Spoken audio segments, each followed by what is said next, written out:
June 2 విడుదల అని చెప్పిండ్రు కదా, ఎంతమంది అమరులైన వారికి కాంగ్రెస్ ప్రభుత్వం సాయం చేసిందో చెప్పుండ్రి. గతంలో కేసీఆర్ చేయలే. కేసీఆర్ బిగ్గెస్ట్ ఫెయిల్యూర్ ఏదైనా ఉందంటే అమరులైన ప్రతి వారి యొక్క కుటుంబాన్ని ఆదుకోకపోవడమే. అమరుల సింపతిని ఎలక్షన్ల ముంగట గెయిన్ చేసుకున్నాడు తప్ప అధికారంలోకి వచ్చిన తర్వాత అమరులైన కుటుంబ సభ్యులను ఆదుకోలే పూర్తి స్థాయిలో. ఒక్కరికో ఇద్దరికో 4 చెక్కులు ఇస్తే అయిపోలే. అట్లా చేసిండు కేసీఆర్.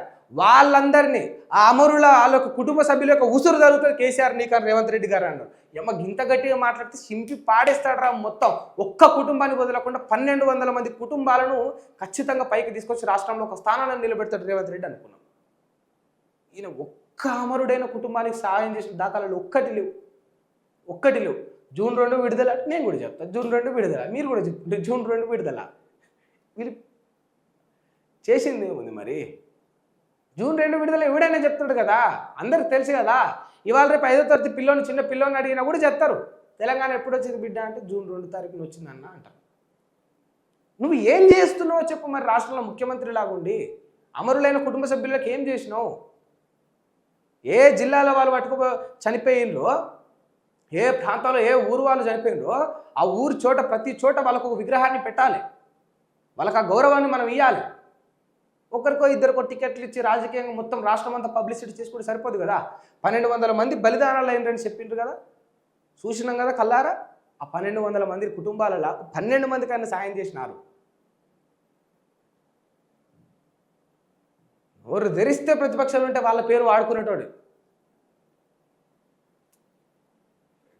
కిటికీ నుంచి నోట్ల వర్షం, విజిలెన్స్ నుంచి తప్పించుకునేందుకు బ్లాక్ మనీ బయటకు విసిరిన ఒడిషా ఇంజనీర్, 2 కోట్లకు పైగా నగదు స్వాధీనం చేసుకున్న అధికారులు.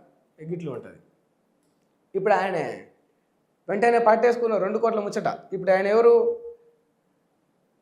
ఇంజనీర్. ఆయన ఆ ఇంజనీర్ పట్టుకుంటారు. నిన్న మనం చూసినాం, బాగా వైరల్ అయింది. మొత్తం నోట్ల కట్టాలని ఆడ పేల్చిండ్రు. అన్ని పేర్చి ఆడబెట్టి కూసబెట్టిండ్రు అని పట్టుకున్నాం. 1,00,000 కోట్లు తిన్న వాళ్ళకేమో అసలు అది చిక్కడు దొరకడు లెక్క.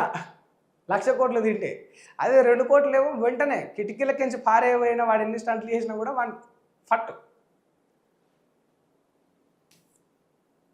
అప్పుడప్పుడు అనిపిస్తుంది ఏదో కవిత చెప్తుందని కాదు కానీ, ఈ బీజేపీ బీఆర్ఎస్ విలీనము ఒకటని అనిపిస్తుందని కవిత చెప్తుందని కాదు కానీ, ఈ సమయం సందర్భాలు వీళ్ళు పెట్టే కేసు వీళ్ళు చెప్పే మాటలు చూస్తుంటే ఎక్కడ కూడా ఒక రాజకీయ నాయకుడు శిక్ష పడకపోవడం, ఎక్కడ కూడా పూర్తి స్థాయిలో ఒకరినొకరు 100% డ్యామేజ్ చేసుకోకపోవడం చూస్తూ ఉంటే ఏమనిపిస్తుంది అంటే, వీళ్ళందరూ ఒకటే. కార్యకర్తలే బుగ్గలు, కార్యకర్తలే డమ్మీలు, కార్యకర్తలే అమాయకులు. వాస్తవానికి అనిపిస్తుంది నష్టం ఎక్కడ లేదు వాళ్ళకు. నష్టం అంతా కార్యకర్తలకే. పోతే సిపాయి ప్రాణం పోవాలి. ఇద్దరు సైన్యం వచ్చిన తర్వాత రాజులు ఇద్దరు ఒకటవుతారు, కొత్త సైన్యాన్ని ఏర్పరచుకుంటారు. గుర్తుపెట్టుకోండి ఇది. రైట్.